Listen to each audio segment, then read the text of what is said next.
The crystalline halls of the orbital nexus hummed with the chatter of 30 species, their voices blending into a symphony of clicks, whistles, and translated standard. The floating conference center hung suspended above the swirling violet storms of Zenthis, its transparent walls offering a dizzying view of the gas giant below. Holographic displays flickered between presentations, showing comparative growth charts of alien young Xiperian larvae progressing through their armored molts, Vorak hatchlings mastering quantum mathematics before speech.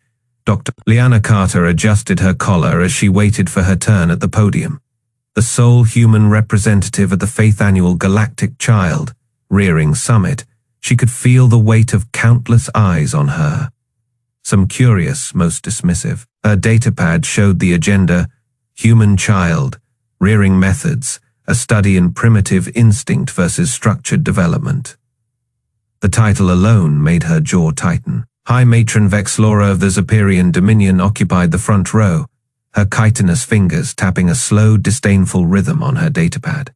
The bioluminescent stripes along her carapace pulsed a dull orange boredom, or maybe irritation. Beside her, Scholar Kretol of the Vorak Collective leaned forward, his 4 eyes blinking in alternating patterns as he scrutinized Liana. His voice, when he spoke to Vexlora, carried just loud enough to be heard. "Another waste of time," Kretol murmured. "Their young don't even begin tactical training until, 8 of their years?" Vexlora's mandibles twitched.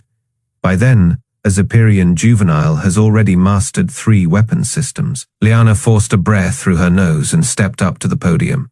The murmurs didn't quiet. A Corvian delegate's feathers ruffled in disinterest.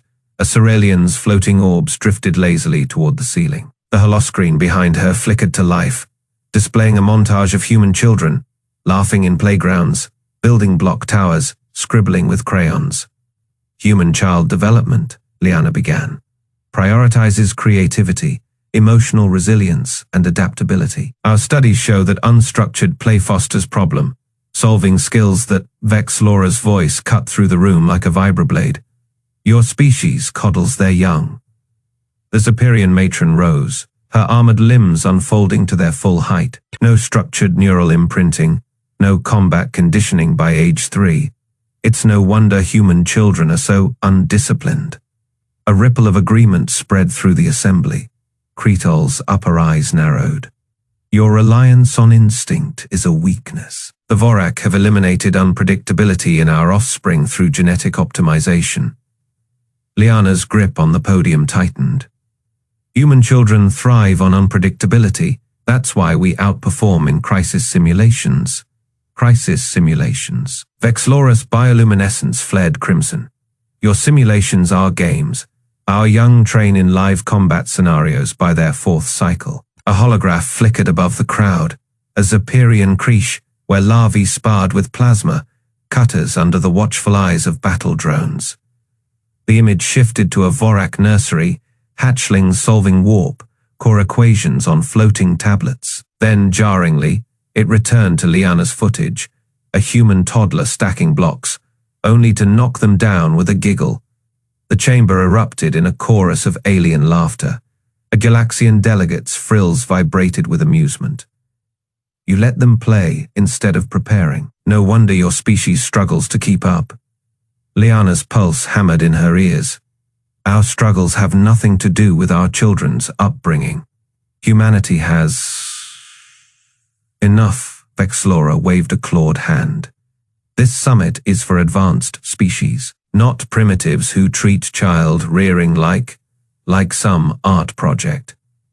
The dismissal stung, but Liana held her ground. Then let's put it to a test. The murmurs died. Even Kretol's eyes locked onto her. A test. Vexlora echoed. Liana tapped her datapad, and the holoscreen shifted.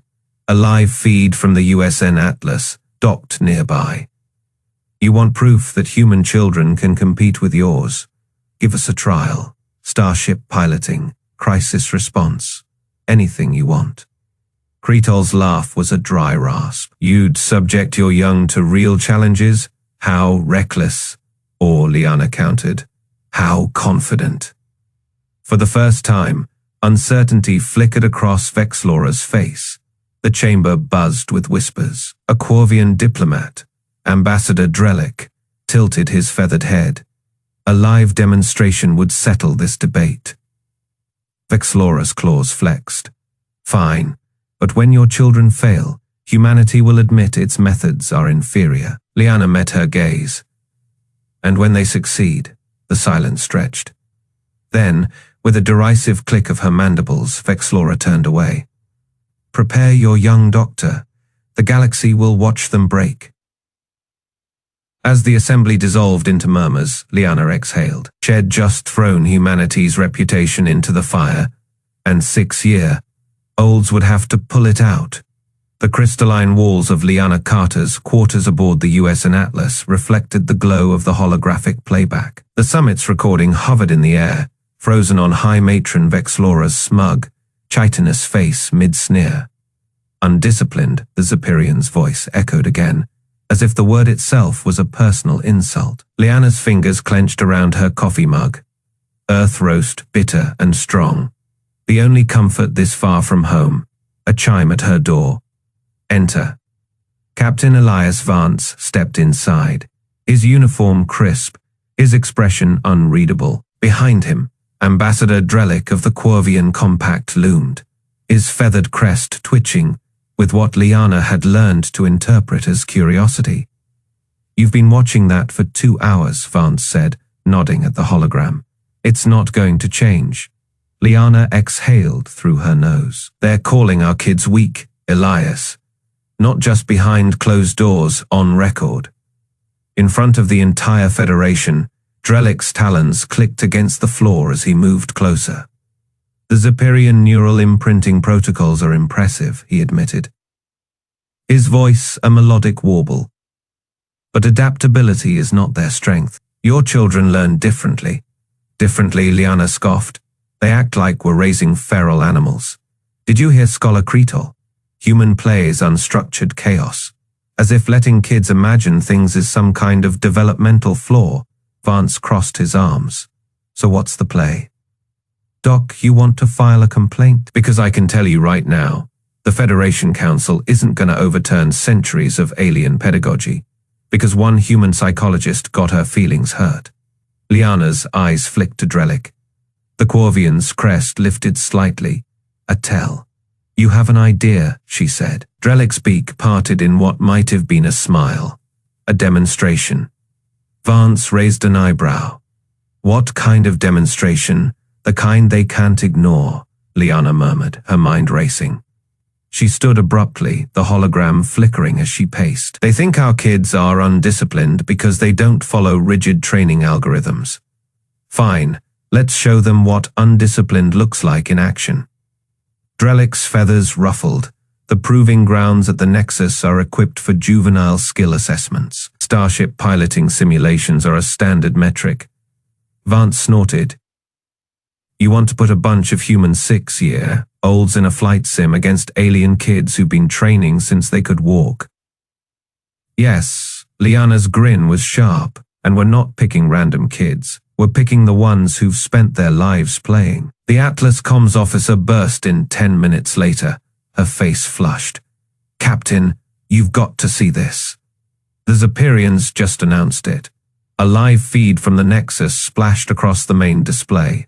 High Matron Vexlora stood at a podium, her carapace gleaming under the lights. In the spirit of interspecies understanding, she declared, mandibles clicking with amusement, the Federation has approved a comparative trial. Human offspring will be tested against our finest young in controlled conditions. The camera panned to Scholar Cretal, his Vorak smirk unmistakable. A kindness, really. Perhaps witnessing their deficiencies firsthand will motivate the humans to adopt more civilized methods. Liana's nails dug into her palms. Vance sighed. Well, that backfired fast. Drellick's crest flattened, concern. They've framed it as a charity. If your children perform poorly, it will reinforce every stereotype, and if they outperform, Liana challenged. Silence, then Vance chuckled, low and dangerous. Then the galaxy gets awake. Upcall, he tapped his comm. Prepper shuttle were going to Earth. The flight to New Geneva Orbital Academy took 18 hours. Liana spent them reviewing files, her stomach tight. She'd staked her reputation on this. More than that, she'd staked humanity's. The Academy's principal, a no-nonsense woman named Dr. Hale, met them at the docking bay. "You're serious about this?" she asked, arms crossed. "You want me to handpick 6-year-olds for a Starship trial?" "Not just any kids," Liana said. "The ones who treat flight sims like playgrounds." Hale's lips thinned. Then she nodded. "Follow me." The classroom they entered was chaos incarnate. 30 children buzzed between workstations, their laughter ringing off the walls. At the front, a tiny girl with wild curls was arguing with a boy twice her size about shield modulation. "No, dummy, you don't overload before the turn." "You?" The girl spotted the adults and froze. Hi," Liana knelt. "Mia Rodriguez." The girl nodded, wary. "How'd you like to fly a real starship?" Mia's eyes widened. Then she grinned. "Hell yeah." Behind her, the boy, Lucas Park, let out a whoop. "Told you modding those sims would pay off." Vance pinched the bridge of his nose. "We're doomed." Liana just smiled. Back aboard the Atlas, Drellick studied the children's files with growing disbelief. This Mia child has been bypassing simulator safety protocols since she was 4. "Yep," Liana said proudly. "And Lucas, his reaction times are nearly Vorak level." The ambassador exhaled. "They will never see this coming." Vance leaned against the bulkhead, watching the kids through the observation window. Mia was currently demonstrating an inverted docking maneuver with a juice box. "You realize if this works, the entire Federation's gonna have to rewrite their child." Rearing manuals.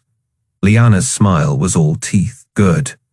The New Geneva Orbital Academy's primary training deck buzzed with the chaotic energy of 26 human 6-year-olds. Unlike the sterile, regimented environments of alien youth facilities, this room looked like a cross between a playground and a starship bridge. Holographic projectors flickered with half-finished flight simulations, while snack wrappers and colored markers littered the workstations. Dr. Liana Carter adjusted her glasses as she surveyed the room. The Federation's live demonstration demand had given her exactly 48 hours to prepare. She clapped her hands. "All right, space cadets, who wants to play the coolest game ever?" A chorus of overlapping voices erupted. "Is it the one where we blow up the fake aliens? Can I be the captain this time? My mom says I'm not allowed to crash simulators anymore." Liana suppressed a grin. Behind her, the observation window revealed a cluster of alien delegates, Superian, Vorak, Quovian, their postures stiff with disapproval. She could practically hear High Matron Vexlora's disdain. "Such disorder, such lack of control. Today's game is special," Liana said, tapping her tablet. The main screen lit up with a star field. "You'll be flying against real alien kids, the ones who think they're better than us." A tiny gasp rippled through the group. Mia Rodriguez, already perched on a pilot's chair with her legs swinging, narrowed her eyes. "So we just gotta fly better than them." Her fingers danced across the console, pulling up a tactical display. "Easy." Lucas Park, currently upside down in his seat, righted himself with a grin. "Do we get lasers?" "No live weapons," Liana said. "But the scoring system rewards creativity. Dodge asteroids, navigate debris fields, outmaneuver enemy drones." The kids exchanged glances. A silent understanding passed between them, the same unspoken pact that governed playground games and snack time negotiations. Behind the glass, Scholar Creetle's nasal voice carried through the comms. "This is absurd. Human young lack even basic neural conditioning. Their prefrontal cortices are underdeveloped by years compared to Vorak younglings." Liana ignored him. "Mia Lucas, you're on Team Alpha. Everyone else split into crews of 4. Standard rules don't actually break the simulators, and if you puke in 0G, clean it up." The kids whooped. As the groups settled into their stations, Lucas leaned toward Mia. "Bet I can thread a needle through that gas giant's rings." Mia snorted. "Bet I can do it backwards." The simulators hummed to life. Alien observers stiffened as the human children's hands flew across controls with terrifying confidence.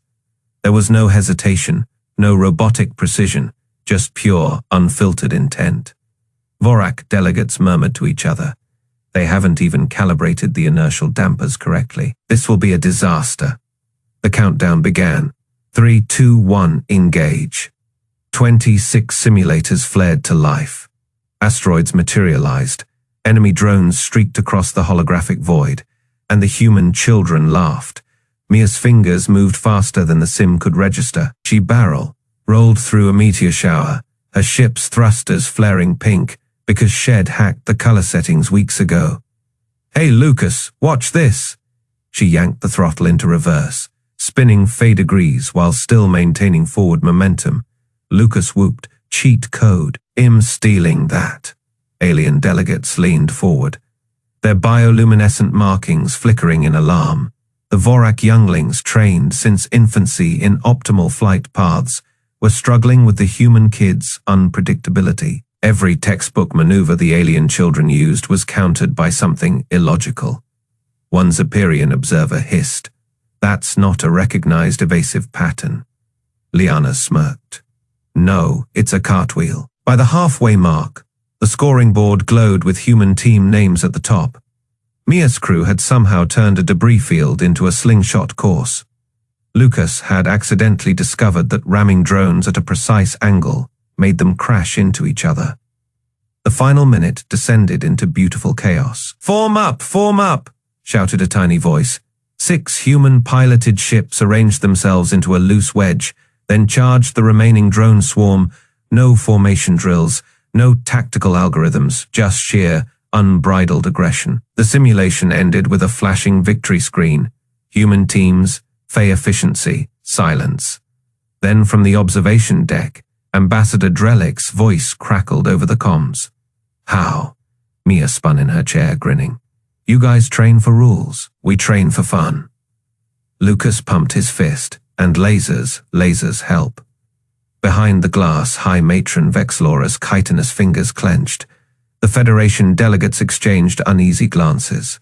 Liana allowed herself one satisfied thought. Game on. The Federation Proving Grounds hummed with energy, its zero-G arena stretching wide enough to simulate a small star system. Holographic projectors flickered to life, painting the void with asteroids, enemy ships and obstacle courses designed to test the limits of young pilots. The alien delegates floated in their observation pods, bioluminescent markings flickering with amusement as their young took formation. Zephyrian cadets moved in perfect unison, their chitinous limbs manipulating controls with algorithmic precision. Vorak younglings, genetically enhanced for reflexes, darted through preliminary drills like silver flashes. Then there were the humans, Mia Rodriguez and Lucas Park, strapped into their simulators, their feet dangling inches above the floor. "Remember," Dr. Carter whispered to them, "this isn't about following their rules. It's about flying better." Mia adjusted her headset. "So cheat," Liana smirked. "Call it creative problem solving." The trial began with a standard navigation test. Alien ships glided through the course, hitting every checkpoint with flawless timing. The delegates nodded approvingly. This was how proper younglings performed. Then came the humans. Lucas whooped as his simulator lurched forward, veering off the prescribed path entirely. He skimmed the surface of a holographic asteroid, using its gravity to slingshot himself past 3 checkpoints in one reckless arc. Gasps rippled through the observation pods. That's not in the parameters," sputtered Scholar Kretol, his feathery crest bristling. Mia, meanwhile, had discovered something the test designers hadn't intended. The enemy drones had a blind spot, a half-second delay in their tracking when reversing thrust. She spun her ship degrees and drifted backward, picking them off one by one. High Matron Vexlora's mandibles clicked in irritation. This is chaos. They're ignoring every established protocol. Captain Vance, watching from the human observation deck, grinned. Damn right they are. The second trial was a tactical engagement, a simulated fleet battle where cadets had to protect a civilian convoy. The Zephyrian younglings formed an impenetrable shield wall, their ships locked in perfect defensive formation. The Vorak cadets struck like lightning, eliminating threats before they could react. The human kids, they used the convoy. Mia? Lucas called over comms. Why are we hiding behind the big, slow freighter? Because, Mia said, her fingers dancing over the controls. If we're inside their attack pattern, they can't shoot at us without hitting their own guys. The alien instructors froze as the kids' ships ducked and weaved between the civilian vessels, using them as mobile cover. Enemy targeting systems flickered, unable to get a clean lock. One by one, the opposition ships exploded in holographic fire, tagged by shots they never saw coming. By the third round, a high-speed debris field evasion, even the other younglings were staring. Lucas threaded his ship through a storm of spinning metal, not around it, his laughter crackling over the open channel. This is way more fun than school. The final scores flashed across the arena. Human adaptability metrics, faith percentile, improvisation efficiency off the scale. Commander Tivek, the lead Zephyrian instructor, stormed into the control room. This proves nothing. Simulations are not real combat. Dr. Carter crossed her arms. Then let's put them in real ships. Silence. The delegates exchanged glances. The rules did allow for live trials, and after today's humiliation, they needed to salvage their pride. High Matron Vexlora straightened. Very well, prepare the Sparrow. Mia high-fived Lucas. Told you we'd get to fly the real thing. The USN Sparrow hummed to life, its retrofitted control panels lighting up under small human hands. Mia Rodriguez stretched her fingers, barely reaching the dual throttle controls. Beside her, Lucas Park bounced in his seat, his legs swinging inches above the deck plating. Across from them, Commander Tevek of the Zephyrian fleet adjusted his neural interface crown, his compound eyes glinting with amusement. Remember, Softkin, Tevek said, his mandibles clicking. This is a real ship now, no simulations to save you from mistakes. Mia didn't look up from her console. Yeah, just don't cry when we win. The bridge crew, a mix of human and alien observers, exchanged glances. High Matron Vexlora loomed near the rear display, her chitinous arms crossed. Begin the trial, she ordered. The Sparrow detached from the docking cradle, its engines flaring blue as it entered the debris field. Holographic asteroids and derelict hulls filled the view screen, a chaotic obstacle course designed to test precision. Tevek's upper hands danced across his controls, inputting textbook, perfect maneuvers. The ship banked smoothly around the first obstacle. Lucas squinted at the nav readout. Hey, Mia, that asteroid's rotation is all wrong. Mia tapped her screen, pulling up the scan. It's a fake trap. Before Tevek could react, Mia slammed the thrusters sideways. The Sparrow lurched, narrowly avoiding a cluster of hidden mines that shimmered into visibility. The bridge alarms blared. Impossible, Tevek hissed. Those were cloaked. Lucas grinned. You guys always put traps in the same spots in Sims, boring. The next phase triggered, a simulated ambush. 3 holographic enemy corvettes dropped stealth, their weapons locking on. Tevek's training kicked in. Evasive pattern Delta 9. He barked, inputting the command. Mia rolled her eyes. Or we could do this. She rerouted auxiliary power to the rear thrusters and spun the ship into a backward slide. Missiles streaked past, missing by meters. Lucas whooped, slapping the comms. Hey, bad guys eat space dust. He fired the dorsal turret's blind, taking out one attacker's engines. The alien observers erupted. Scholar Cretal's feathery crest stood straight up. They're children. This violates all developmental logic. Dr. Carter, watching from the monitoring station, smirked. Human kids play dodgeball. Same principle. Tevek's confidence cracked. His next maneuver was sluggish, his calculations faltering under pressure. The Sparrow clipped an asteroid, shields flaring. Mia groaned. Dude, you're wrecking our score. She elbowed Lucas. Take the guns. It'll fly. Lucas switched seats without hesitation, his small fingers flying over the weapons console. Targeting the lead ship's weak spot, they always armor the front too much. Mia kicked the engines to full, spiraling the Corvette into a tight corkscrew. The remaining attackers overshot, their predictable firing patterns leaving them open. Lucas picked them off one by one, giggling. Boom, boom, triple and boom. The bridge fell silent. The simulation ended, the holograms dissolving. The scoreboard flashed. Human pilots, Fey efficiency, Zephyrian pilot. Fey T-Vex, exoskeleton, paled. This is not how war is waged. Mia unbuckled her harness and stood, barely taller than the console. That's 'cause you guys practice war. We play it, she pointed at the screen, and we won. High Matron Vexlora stepped forward, her voice uncharacteristically quiet. Explain, Lucas shrugged. You train for rules. We make our own. He mimed an explosion with his hands. Also, video games. The alien delegates stared. Some began frantically recording notes. Others just looked, afraid. Dr. Carter folded her arms. Still think human kids are undisciplined, matron. Vexlora's bioluminescent stripes flickered, a Zephyrian sign of concession. We require further study. Outside the viewport, the Sparrow's engines glowed, ready for the next round. Mia cracked her knuckles. Cool, wanna go again?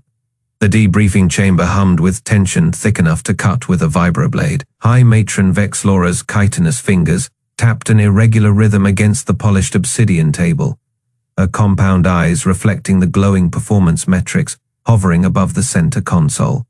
The numbers didn't lie. They burned brighter than any argument the Zephyrian delegation could muster. Dr. Liana Carter leaned back in her chair, arms crossed, watching the alien delegates' bioluminescent markings flicker between confusion and dismay. Ambassador Drelik's feathered crest stood fully erect, his beak slightly parted as he scrolled through the combat data. These reaction times, these improvisational vectors, he murmured, talons hovering over the holographic display. Your young achieved what our tactical AIs consider mathematically improbable maneuvers. Commander T-Vex mandibles twitched, his exoskeleton still flushed with the deep purple of humiliation. The Zephyrian's voice came out strained. The slingshot turn around the asteroid was one thing, but the backwards missile dodge that violates 12 principles of Newtonian propulsion. Across the table, Mia Rodriguez swung her legs idly, her feet not quite reaching the floor. The 6-year-old shrugged. I play a lot of galactic drift, Faye. You just gotta flick the right stick at the same time you hit the boost. She mimed the controller motions with her small hands. Scholar Kretol's gelatinous body rippled with agitation, his translucent skin darkening. Impossible. Our young undergo 7 years of neural conditioning before touching flight controls. These children have what? Recreational video games. Lucas Park grinned, his front tooth missing from a playground incident last month. Yeah, and Mom lets me have extra ice cream when I beat the hard levels. He turned to Mia. Remember when we did that thing with the space station and the black hole? Mia nodded sagely. The gravity whip.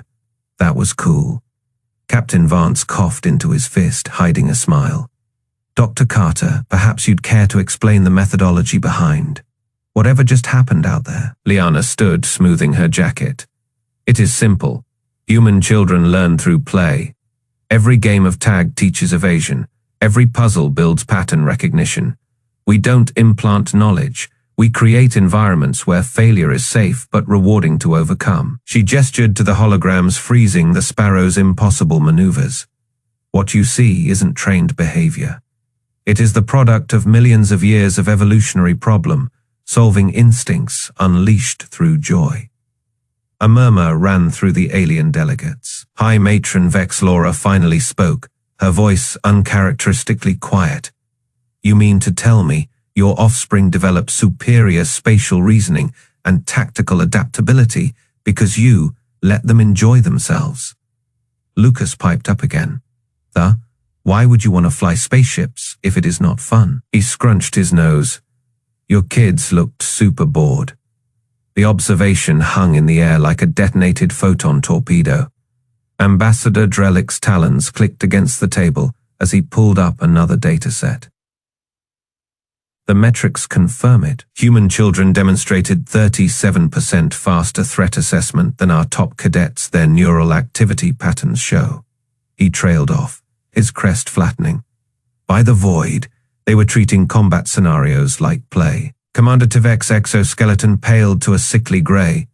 All our rigorous training, our perfect algorithms. His voice cracked. We've been preparing our young to follow instructions when we should have been teaching them to think. Mia slid off her chair and walked over to the towering Superior.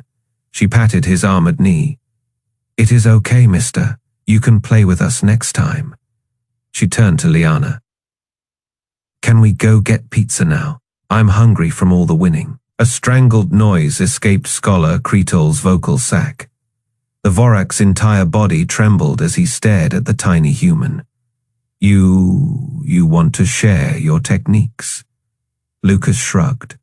Sure, but you got a promise not to be so grumpy about it. He demonstrated by pulling his cheeks into a grotesque smile. See, like this. Captain Vance cleared his throat. I believe what the children are saying is that humanity is willing to share our pedagogical approaches, provided the Federation acknowledges their validity. The chamber fell silent save for the hum of the holographic projectors. High Matron Vex Laura rose slowly, her carapace clicking as she straightened to her full height.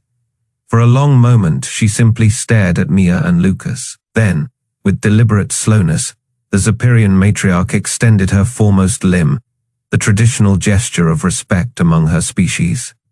Your young have given us much to consider, she said, each word seeming to cost her something vital. Perhaps there is merit to your unstructured methods. Dr. Carter didn't smile. She didn't gloat. She simply nodded and shook the offered limb. Play is the work of childhood, matron, and as you've seen, our children are very good at their jobs. Outside the observation windows, the USN Sparrow floated serenely, its scorch marks from the simulated battle glowing faintly in the starlight.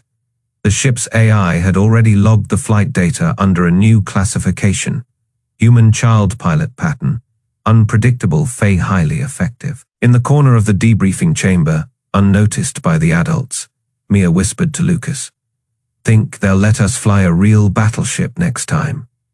Lucas grinned his gap-toothed grin.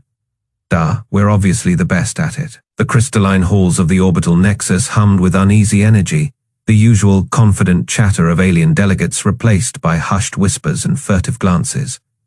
Dr. Liana Carter stood at the center of it all, her simple human posture radiating quiet satisfaction as holographic news feeds flickered around her, each displaying the same impossible footage, human children outmaneuvering veteran alien pilots. High Matron Vex Laura's chitinous fingers twitched as she scrolled through the performance metrics for the third time.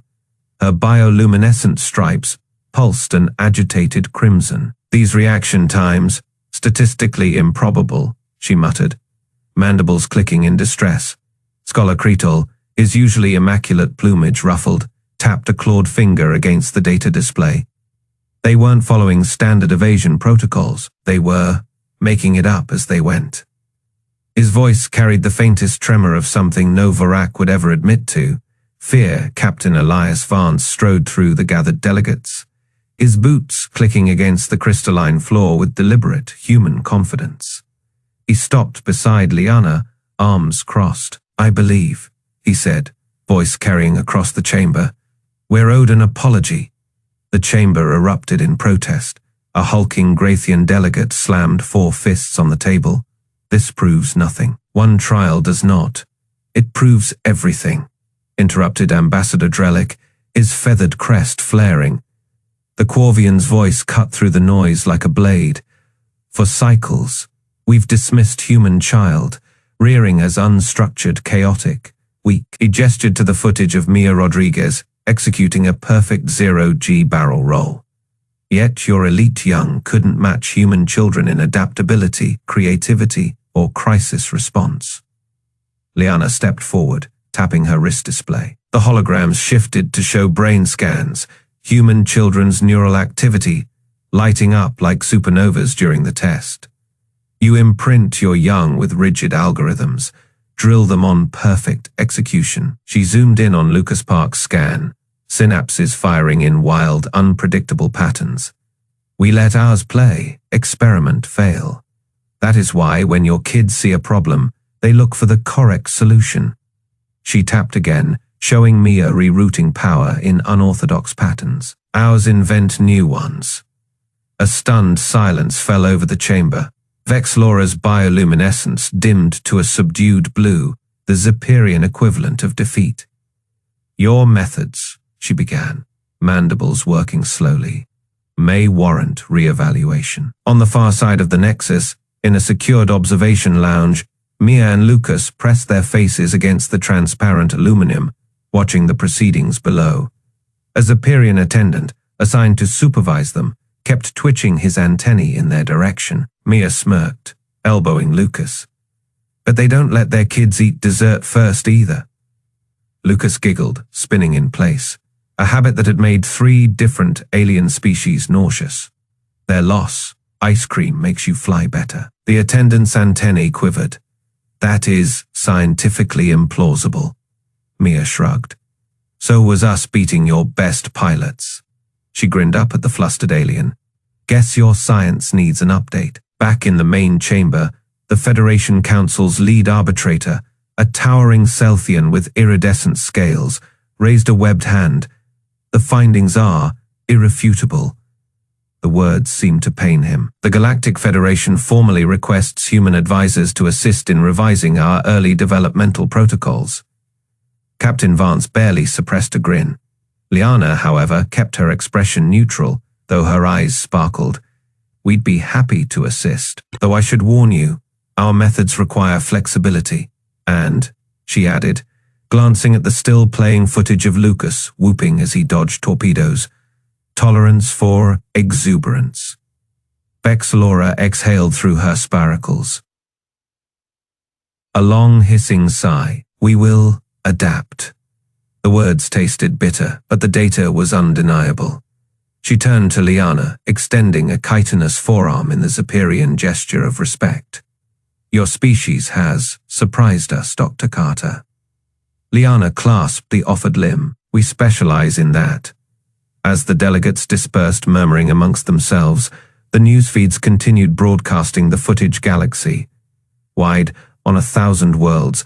Alien parents watched human children laugh as they rewrote the rules of engagement. In war rooms and strategy chambers, military analysts pored over the recordings, dread settling in their guts. But in the observation lounge, 26-year-olds high-fived, then immediately started arguing over who had pulled the cooler maneuver. The Zephyrian attendant sighed, his antennae drooping. Captain Vance found them like that, Mia dramatically reenacting her backwards. Thrusters move while Lucas countered with his asteroid slingshot. Vance shook his head, smiling. Come on, you terrors, time to go home. As they boarded the USN Atlas, the ship's crew cheering, the last transmission from the Nexus played across the bridge screens, a formal apology from the Federation Council, and a request for knowledge exchanges regarding human early education. Liana leaned against the command console, watching Earth grow larger in the view screen. Think they'll actually listen? Vance chuckled. Oh, they'll listen. After today, he nodded to where Mia was trying to convince the helmsman to let her drive for just a minute, while Lucas attempted to hack the snack dispenser. The whole galaxy's about to learn a very important lesson. Liana grinned. Turns out, letting kids be kids makes them terrifyingly good at war.